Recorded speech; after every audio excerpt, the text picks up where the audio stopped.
In this video, you'll learn how to hide dollars in Trust Wallet. This process allows you to manage your cryptocurrency holdings discreetly and efficiently within the app.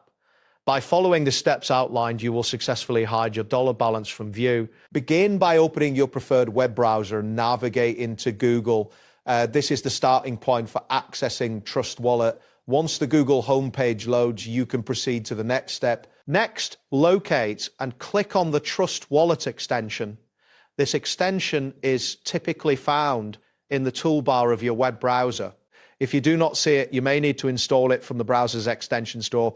After clicking the extension, the Trust Wallet interface will appear, allowing you to manage your wallet. After that, look for the settings option within the Trust Wallet interface. This option is usually represented by a gear icon.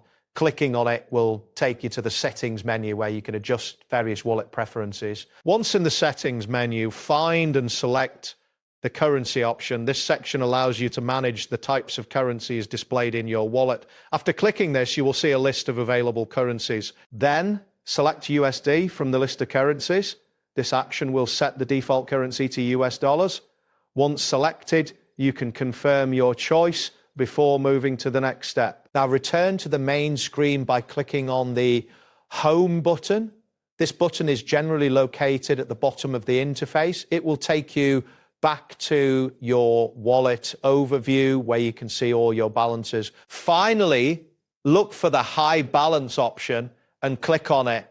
This will conceal your dollar balance from view in the wallet interface. Once you make this selection, you should see a confirmation message indicating that your balance is now hidden.